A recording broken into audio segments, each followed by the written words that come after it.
I'm back for another episode of Reading the Wrong Way. First, I want to say I never finished the Air series I was planning to read this summer.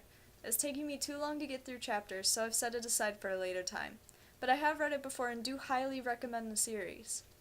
So today I'll be reviewing several manga I picked up at the library. I've seen kids reading them a lot and decided to check them out. Two of them you'll remember seeing the covers of from my very first episode about manga. Let's start with Happy Happy Clover.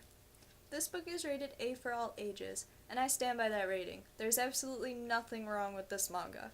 It's an adorable and innocent story perfect for young children, boys and girls. The story focuses around a young rabbit named Clover who lives in a forest community very much like a human one. The chapters all focus on a certain topic that most children face at some point in their life, such as school and stage fright. I think to most children Clover is a very relatable character. The artwork to me is toned down shoujo. There are a lot of expressions the characters exhibit, and they all have large expressive eyes. It's easy to follow along with the panel layout. There's a pretty overwhelming amount of sound effects, I feel, for a children's manga, but I think most children won't find it too distracting. Also, for some reason, maybe I missed something, but there are two characters whose names seem to change. Mallow is sometimes called Melon, and Rambler is sometimes called Bramble. Whether that's a translation error or I missed something, I can't say, but that may confuse some children. Another thing I want to note is this manga reads the traditional Japanese way of right to left. But if this is a format they're interested in reading, this is a very good age and a good manga to start with. As I've stated, each chapter focuses on a different situation most children will experience at some point as they grow up.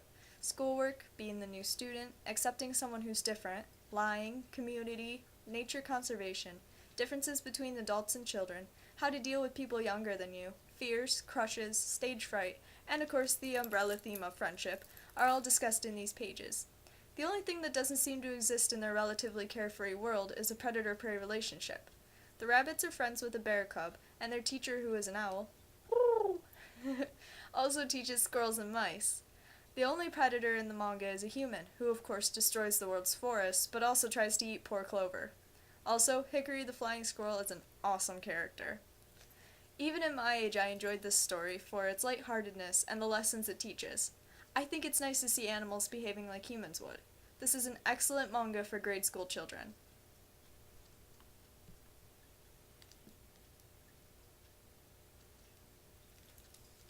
Next we'll move on to Vermonia. This is Book 1, Quest for the Silver Tiger. This story is rated Y for ages 8 and up, which I also agree with. The story begins with a flashback of a world very different from ours. A civil war has wreaked havoc as a power-hungry being fights his brother to achieve his goals. The queen of the land scatters her 4 great warriors as well as the loyal brother. The 4 warriors are reborn as teens on a planet much like our own. They have a band and enjoy skateboarding. Soon their destiny calls them, and they enter the Turtle Realm to find their powers and oppose the traitor General Uro. I don't know what it is, but I just couldn't really get into this manga. I love the legend part of the story, and even the tragic love story between 2 General Uro's servants. The story just seemed to rush far too much, which made it hard for me to follow. You don't really get to learn much about the characters, they're just there. I prefer a little backstory, at the least something to tell me what makes them different from each other besides looks and interests. I didn't like the artwork much either. Perhaps I'm just set in my ways of preferring artwork up to par with Clamp, or maybe Kazuki Takahashi, who did the Yu-Gi-Oh series. This style seems more westernized, which I suppose is fine considering how the characters look and act. In some panels, the faces or body proportions seemed off, and that to me was distracting. There was also another scene where one of the characters is reading a magazine and they used real pictures instead of hand drawings for the pages in it. Hopefully you can kind of see it there. That completely took my mind out of the story as I wondered why they did that. Also, I'm unsure how I feel about the characters' American names. In To Heart, for example, Lemmy is an American name, but she was a foreign exchange student, so it didn't seem so out of place. With all the mystical characters having Japanese names such as Raitetsu and Suzaku, the names just seemed out of place. Story-wise, I was really drawn in and enthralled by the overall fantasy plot. It's a bit of a classic story, but it's still very engaging. Once it reached the more modern part of the story, I lost interest and became confused very quickly. I would say I'm not a fan of modern setting manga, but then again I love the Siren series. The final graphic novel I have to review here is Amulet. This series seems to be the most popular in the children's collection, so I knew I had to read this one. I can see why it's so popular, but we'll get to that a bit later. This one is also rated Y for ages 8 and up, which again, I will completely agree with. I also want to note this book reads the traditional English way of left to right, just like a normal book. After a tragic accident takes their father's life, Emily and her brother Navin move with their mother to a smaller town in the middle of nowhere.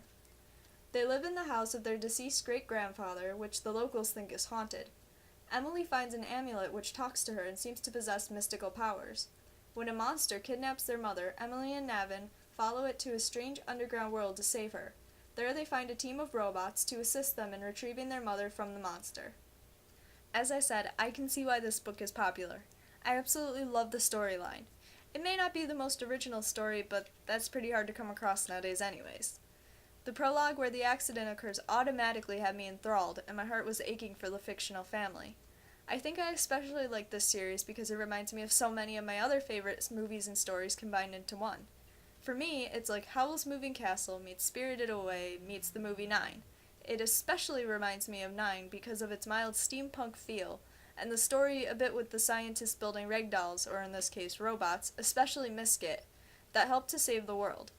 If you were interested in the movie 9, by the way, it's rated PG-13, so it isn't for young children, and I can attest to that.